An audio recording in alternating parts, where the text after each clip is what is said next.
You are looking at a beautiful shot of the Philadelphia skyline as all across Pennsylvania, flags are at half-staff to remember Charlie Kirk. And that decision is on the orders of our next guest, Pennsylvania's Democratic Governor Josh Shapiro, who is among the leaders on both sides of the aisle calling for an end to political violence in this country. And you may recall he's been touched by that violence. In April, Shapiro and his family were the targets of an apparent assassination attempt when a man broke into the governor's mansion in Harrisburg and allegedly started a fire as they slept inside. Governor Josh Shapiro, I'm happy to say, joins us now from that very mansion that was attacked. He is in Harrisburg. Governor, good morning to you. Thank you very much for being here. Thank you for demonstrating resilience by being in that mansion once again and for taking on these difficult subjects. Us being out here, I believe, is part of that. We want to re-engage with the public as well. It's good to be in Philly. But others are taking precautions right now, understandably, because the temperature is so high in this country. I am curious if you, as you go about your business as governor, have changed your habits because of the security situation. I have not, Tony. I am not going to be deterred by anyone or any threat or any action like what my family and I experienced back in April. I'm going to continue to do my job and work even harder. Just yesterday, I was in Pittsburgh for a series of public events, including one with hundreds of people who attended. So I'm not going to be deterred. I am not afraid, and I'm going to keep pressing forward. You know, Governor, I have just one more question before I bring in my colleagues there in New York, and it's about talking over the divide in this country at the level of the leadership. You say yesterday that President Trump's address to the nation, in which he blamed the radical left, as he put it, quote unquote, for violence in this country, leaving some other violence out. You say he missed the mark. It's difficult to talk about these issues, our real differences in this country right now. But tell me why you said that.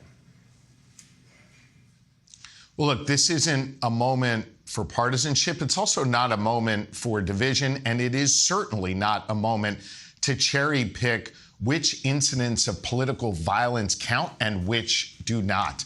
Listen, everyone on both sides of the aisle bears responsibility to speak and act with moral clarity, and a tone needs to be set by the President of the United States. He claims he wants to heal. You don't heal when you point fingers at others, particularly before we even know the motives of this particular killing. We have seen political violence leave scars on individuals on the political left and the political right.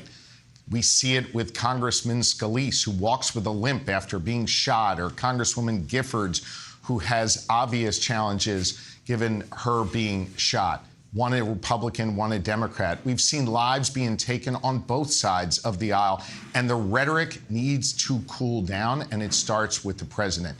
You cannot cherry pick which incidents of violence you're going to condemn. We have to condemn all political violence. Violence against one particular politician, no matter their party, makes us all less safe. Governor. The president needs to do better. Governor, I want to bring in my colleague, Gayle and Nate in New York. Gayle, please take it away. Yeah, Governor Shapiro, I just heard you say you're not afraid.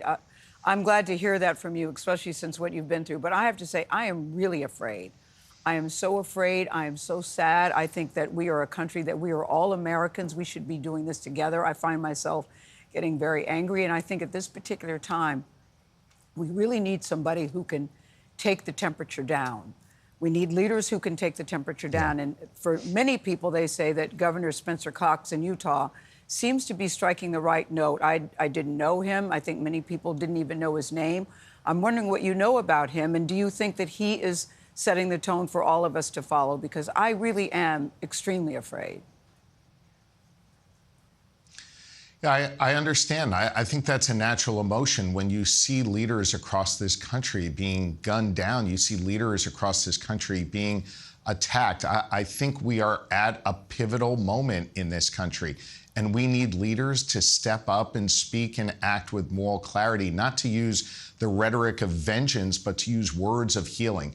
And that's exactly what Spencer has been doing over the last few days. Actually, he's been doing it over the last number of years. Spencer is a good friend of mine. We are unlikely friends, just given the differences in party and the differences in our state, but we have formed a really wonderful friendship. I will tell you that his wife, Abby, the First Lady of Utah, is a very good friend of my wife, Lori. In fact, they led the U.S. delegation to the Special Olympics together.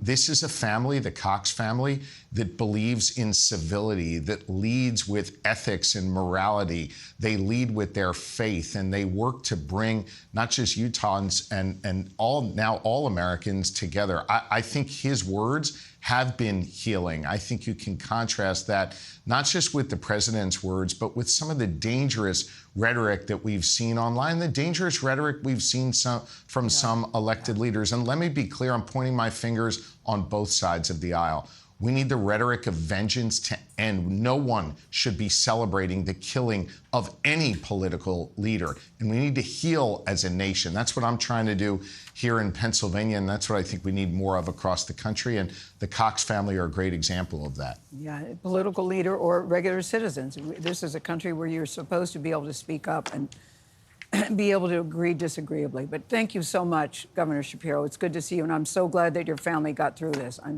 still think it's very upsetting. Thank you so much.